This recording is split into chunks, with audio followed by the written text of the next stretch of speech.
ابلیس نے کہا میں بہتر ہوں اس سے کہ مجھ کو بنایا تو نے آگ سے اور اس کو بنایا مٹی سے، اور دوسری بات یہ ہے کہ میں نے سجدہ کیا ہے تجھ کو، پھر دوسرے کو کیوں کر سجدہ کروں؟ تب اللہ تعالیٰ نے فرمایا اس سے یہاں سے نکل جاؤ، تو مردود ہو اور تجھ کو میری پھٹکار ہے یعنی لعنت ہے۔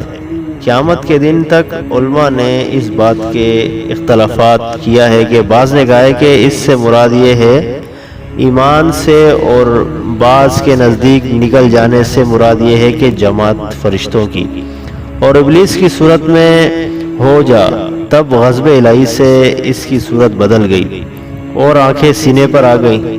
جو اس کی طرف دیکھتے تو کہتے یا یہ اللہ کی درگاہ سے راندہ گیا ہے، معلون مخدول ہوا۔ اس وقت شیطان لعین نے زبان کھولی اور کہا اے پروردگار، تو نے مجھے مردود کیا، آدم کے لیے یہ شامت میری تھی۔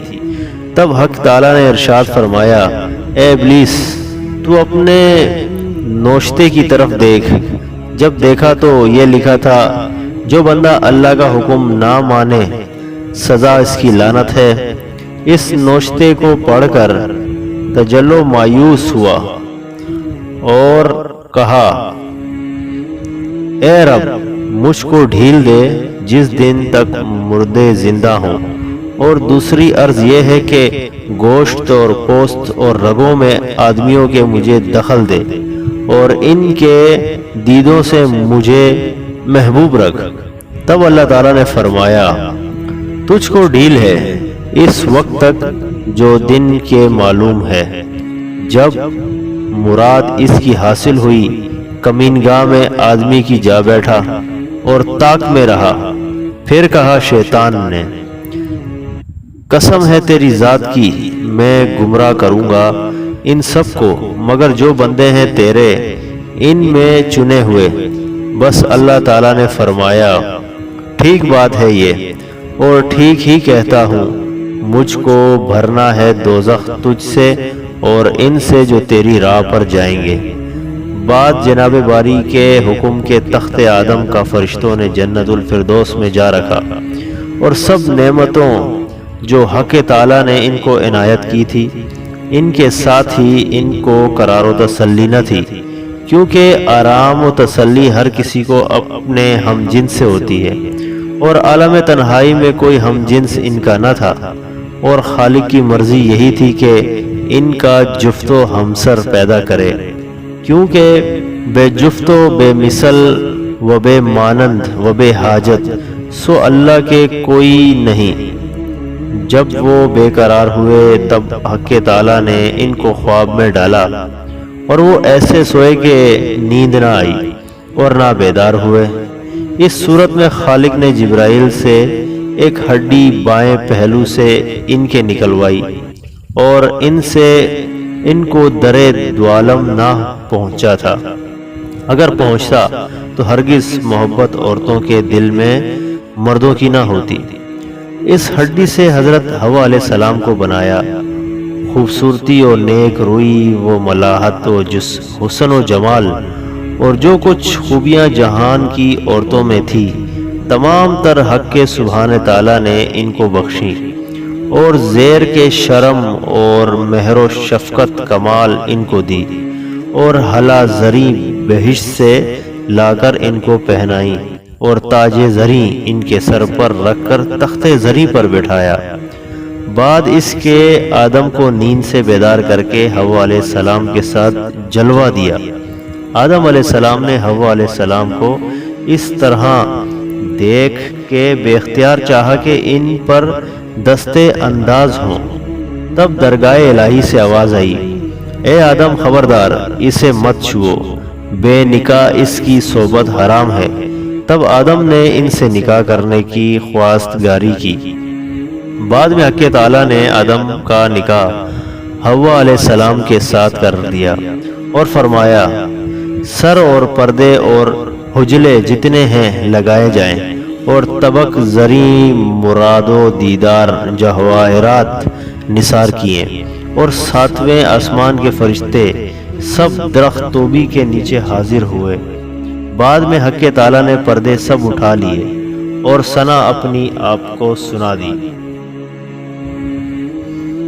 حق تعالیٰ سبحانہ نے نکاح کی آدم اور حوا علیہ السلام کے، یہ ثنا پڑھی کہ کہا حمد میری ثنا ہے اور بزرگی میری چادر اور عظمت میری ازار ہے، اور کل مخلوقات میرے غلام ہیں، اور انبیاء میرے رسول اور اولیاء میرے دوست ہیں، اور محمد سلم میرے حبیب اور رسول ہیں، اور پیدا کیا میں نے کل شے کو تاکہ گواہی دے میری وحدانیت پر، اور گواہ رہے میرے فرشتے سب اور سب آسمان کے رہنے والے اور عرش کے اٹھانے والے۔ بے شک میں نے نکاح باندھ دیا آدم و حوا علیہ السلام کا اپنی بدی فطرت اور ممبنا قدرت کے، اور آدم علیہ السلام کا مہر حوا علیہ السلام کے نکاح کا میری تسبیح اور تنزیہ اور تحلل اور تقدیس ہے۔ نہیں کوئی معبود سوائے اللہ کے، ایسا اللہ کے وہ واحد ہے اور نہیں کوئی اس کا شریک۔ اے آدم، تم اور تمہاری عورت جنت میں جا رہو اور وہاں کے سب میوے خوش ہو کر کھاؤ، اور مت جانا اس درخت کے پاس ورنہ پھر تم ناانصاف ہوگے، اور میرا سلام تم پر ہو اور میری طرف سے صحت و برکت ہو۔ بعد میں آدم نے خود ثنا کی، میں تسبیح پڑھتا ہوں اور حمد کرتا ہوں واسطے اللہ تعالیٰ کے، اور نہیں ہے کوئی معبود سوائے اللہ تعالیٰ کے، اور اللہ تعالیٰ بہت بڑا ہے، اور نہیں ہے توانائی اور قدرت کسی کو سوائے اللہ تعالیٰ کے جو بڑا بزرگ ہے۔ اللہ جل و شانہ کو جب خطبہ نکاح خوانی آدم سے فراغت ہوئی تو فرشتے سب خوشیاں منانے لگے اور مبارکباد دینے لگے اور زور و جواہر نثار کیے۔ بس آدم علیہ السلام نے قصد مباشرت کا کیا حوا علیہ السلام کے ساتھ، وہیں آواز آئی، اے آدم خبردار، جب تک کہ ادائے دین مہر حوا علیہ السلام نہ کرو گے تب تک وہ تم پر حلال نہ ہوگی۔ آدم علیہ السلام نے کہا، الہی میں کہاں سے ادا کروں؟ فرمایا کہ 10 دفعہ درود حضرت محمد صلی اللہ علیہ وسلم پر پڑھ۔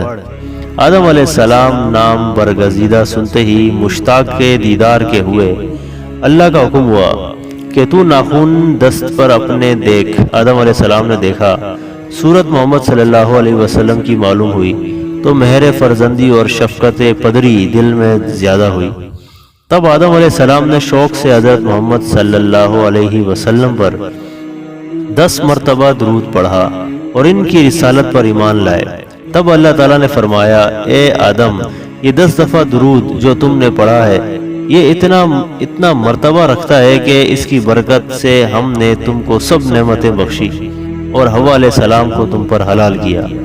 بعد میں حق تعالیٰ نے فرمایا، اے آدم، تو جنت میں جا اور بیوی تیری بھی، اور کھاؤ اس میں با فراغت ہو کر جہاں سے چاہو، مگر ایک درخت کے نزدیک مت جانا ورنہ پھر تم بے انصاف ہوگے۔ مروی ہے کہ اس درخت کی جڑ چاندی کی اور ڈالیاں سونے کی اور پتیاں زبرجد سبز کی تھیں۔ آدم علیہ السلام نے جب اس درخت کی طرف نظر کی نہایت خوش و وضع اور خوبصورت دیکھا کہ سبحان اللہ، کیا خوبصورت درخت حق تعالیٰ سے ارشاد ہوا کہ اس میں نے تجھے بخشا مگر اس سے میوے مت کھانا۔ تب وہ بولے، جب تو نے خوبصورت درخت مجھے بخش دیا تو پھر مجھے اس کے میوے کھانے سے کیوں منع فرمایا؟ تب حکم ہوا کہ اے آدم، تم مہمان ہو میرے گھر کے، اور وہ درخت ہے تمہارا، اور یہ چیز بعید ہے کہ مہمان میرا ہو کر اپنی چیز کھائے۔ بعد میں ایک طرف سے آواز آئی، اے آدم صبر کر، اور دوسری طرف سے آواز آئی کہ اے صبر، تو آدم کے پاس مت جا۔ بس قضا نے کہا کہ الہی اس کا کیا سبب ہے؟ حکم ہوا کہ اس میں کچھ بھید ہے، اس باغ دنیا میں بھیجوں گا تاکہ قدرت میری ظاہر ہو اور مرتبہ زیادہ ہو۔ اور آگ کو کہا گیا کہ اے آتش، تو ابراہیم علیہ السلام کو مت جلا اور ٹھنڈی ہو جا، اور کہا گیا کہ اے مومنو، تم معصیت سے باز رہو، اور اے شیطان، تو ان کو جلوہ دے، اور کہا اے دنیا تو دل میں بندوں کی شیرین بن جا، اور بندوں کو کہا گیا کہ اے بندو تم دنیا سے دور رہو تاکہ جفا کو وفا سے تبدیل کر دوں اور میری رحمت و مغفرت میں زیادتی ہو۔ انصاف کے دن اور کہتے ہیں کہ بہشت میں 4 چیزیں نہیں، بھوک، پیاس، سردی، دھوپ، جیسا کہ اللہ تعالیٰ نے فرمایا تجھ کو یہ ملا ہے کہ نہ بھوکا ہو تو اس میں، نہ ننگا ہو اور یہ کہ نہ پیاسا ہو اس میں، اور نہ دھوپ کا صدمہ، اور آدم ہوشیار رہو شیطان کے مکر و فریب سے، وہ تیرا دشمن صاف ہے جیسا کہ اللہ تعالیٰ نے فرمایا۔ پھر کہہ دیا ہم نے اے آدم یہ دشمن ہے تیرا اور تیرے جوڑے گا، سو نکلوا نہ دے تم کو بہشت سے۔ آدم نے جب دیکھا کہ بہشت کے سب دروازے مسدود ہیں اور ان سے چیز سے مطمئن ہوئے کہ شیطان دنیا میں ہے اور میں ہوں بہشت میں، اور مجھے سے اسے کیا مطلب ہے، اور جو مجھے بہشت کے اس درخت کا میوہ کھلا کر جس کے پاس جانے سے اللہ نے منع کیا ہے گناہ گار کرے گا اپنے مکر و فریب سے، اس سے میں بالکل بے پرواہ ہوں۔ بس ایک روز ابلیس لعین نے قصد کیا آدم کے پاس بہشت میں جانے کا، اور 3 اسم اعظم خداوند قدوس کے جانتا تھا، انہیں پڑھ کر 7 طبق آسمان کے طے کر کے بہشت کے دروازے پر جا پہنچا۔ بہشت کے دروازے مسدود دیکھ کر تصور و خیال کرتا رہا کہ کس ہیلے سے بہشت کے اندر جانا چاہیے۔ اتفاقاً ایک طاؤس کنگرے پر بہشت کے بیٹھا ہوا تھا، اس نے دیکھا کہ وہ اسم اعظم پڑھتا ہے۔ طاؤس نے پوچھا تم کون ہو؟ اس نے جواب دیا میں ایک فرشتہ ہوں، فرشتوں میں اللہ تعالیٰ کا۔ طاؤس بولا تم یہاں کیوں بیٹھے ہو؟ شیطان نے کہا کہ میں بہشت کو دیکھنا چاہتا ہوں اور اندر جانا چاہتا ہوں۔ طاؤس نے کہا مجھے اللہ کا حکم نہیں ہے کہ کسی کو جنت میں لے جاؤں جب تک آدم علیہ السلام بہشت میں ہے۔ شیطان بولا تو مجھے بہشت میں لے جا، تو اس کے صلے میں تجھے ایک ایسی دعا سکھاؤں گا کہ تو اس دعا کو پڑھے اور اس پر عمل کرے تو 3 چیزیں حاصل ہوں گی۔ ایک تو یہ کہ اسے پڑھنے والا بوڑھا نہ ہوگا، دوسرا وہ مرے گا نہیں، اور تیسرا جنت میں ہمیشہ رہے گا۔ ابلیس نے اس دعا کو پڑھا اور پڑھ کر کنگرے سے بہشت کے دروازوں پر دونوں آئے، اور طاؤس نے یہ ماجرا سانپ کو سنایا۔ اس بات کو سنتے ہی خوف سے دروازے بہشت کے بند کر کے اپنے سر کو باہر نکال کر اس سے پوچھنے لگا کہ تو کون ہے اور کہاں سے آیا ہے جو یہاں بیٹھا اس میں اعظم پڑھتا ہے؟ وہ بولا میں ایک فرشتہ ہوں، فرشتوں میں سے حق تعالیٰ نے کہ سانپ نے کہا وہ دعا مجھے سکھا۔ شیطان نے کہا بشرط یہ کہ تو مجھے بہشت میں لے جائے گا۔ سانپ بولا مجھے اللہ کا حکم نہیں ہے کہ کسی کو بہشت میں لے جاؤں جب تک حضرت آدم علیہ السلام بہشت میں ہیں۔ ابلیس نے کہا میں قدم اپنا بہشت میں نہ رکھوں گا، تیرے منہ کے اندر رہوں گا، اس سے باہر نہ نکلوں گا۔ تب سانپ نے اپنے منہ کو پھیلا دیا، ابلیس لعین اس کے منہ کے اندر جا گھسا، تب اس کو بہشت میں لے گیا اور دروازے بہشت کے بند کر دیے۔ بعد میں شیطان نے کہا کہ مجھ کو اس درخت کے پاس لے جا جس کے کھانے سے اللہ تعالیٰ نے حضرت آدم علیہ السلام کو منع فرمایا ہے۔ جب سانپ ابلیس کو لے کر اس درخت کے پاس پہنچا تب وہ معلون اپنے مکر و فریب سے سانپ کے منہ کے اندر رونے لگا۔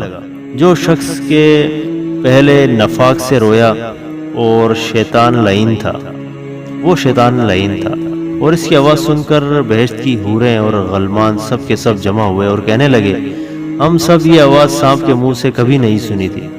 اور سانپ سے حوا علیہ السلام پوچھنے لگی کہ تو کس لیے روتا ہے؟ شیطان نے کہا میں اس کے لیے روتا ہوں کہ اللہ تعالیٰ نے تم کو بہشت سے نکال لے گا، کیونکہ تم اس درخت کے میوے کھانے سے منع کیا گئے ہو، مگر جو اس درخت کے میوے کھائے گا وہ بہشت میں رہے گا، نکالا نہیں جائے گا۔ کہا شیطان نے آدم میں تمہیں بتاؤں وہ درخت کہ جس سے زندگی جاوید ملے؟ اور بولا قسم خدا کی میں سچ کہتا ہوں تمہاری برائی نہیں چاہتا بلکہ تم کو نصیحت کرتا ہوں۔ چنانچہ اللہ تعالیٰ نے فرمایا اور شیطان نے ان کے پاس قسم کھائی، بس حوا علیہ السلام نے اس کی قسم کھانے سے یقین کر لیا کہ یہ جو کہتا ہے سچ کہتا ہے، تب اس سے فریب کھا کر اس درخت پر ہاتھ بڑھایا، 3 دانے گندم کے لیے، اور ایک تو آپ کھایا اور 2 دانے حضرت آدم علیہ السلام کے لیے لائی۔ حضرت معاذ نے اپنی تفسیر میں لکھا ہے کہ جب حوا علیہ السلام نے گندم خوشے سے توڑ لیے تو خوشے کی جگہ سرخ ہو گئی اور ایک قطرہ خون اس سے ٹپکا۔ تب اللہ تعالیٰ نے اپنی قسم کھا کر فرمایا، تمہاری بیٹیوں کو قیامت تک ہر مہینے ایک مرتبہ خون آلود کروں گا، اپنے درخت کی داد تجھ سے اور تیری بیٹیوں سے لوں گا۔ حاصل کلام یہ ہے کہ حضرت حوا علیہ السلام حضرت آدم علیہ السلام کے لیے 2 دانے گندم لے کر آئیں۔ وہ بولے، یہ کیا چیز ہے؟ حوا علیہ السلام نے کہا، یہ پھل اس درخت کا ہے جس درخت کا پھل کھانے سے ہمیں اللہ نے منع فرمایا تھا۔ اس میں نے ایک دانہ کھایا ہے اور 2 دانے آپ کے واسطے لائی ہوں۔ حضرت آدم علیہ السلام نے کہا، اس میں کیا لذت ہے؟ وہ بولی کہ حلاوت و شیریں ہیں۔ حضرت آدم علیہ السلام نے فرمایا، نہیں کھاؤں گا، میرے اللہ تعالیٰ سے عہد ہے کہ اس درخت سے میوے نہ کھانا، اور کہ تعالیٰ نے فرمایا ہے اور ہم نے عہد کر دیا تھا، اور آدم اس سے پہلے پھر بھول ہو گئی اور نہ پائی ہم نے اس میں کچھ ہمت۔ حوا علیہ السلام جب مایوس ہوئی، حضرت آدم علیہ السلام کو دانہ کھلانے سے پہلے ایک پیالہ شراب بہشت سے لا کر پلا دیا تو بے ہوش ہو کر ان سے 2 دانے گندم کے لے کر کھا گئے اور عہد شکنی کی۔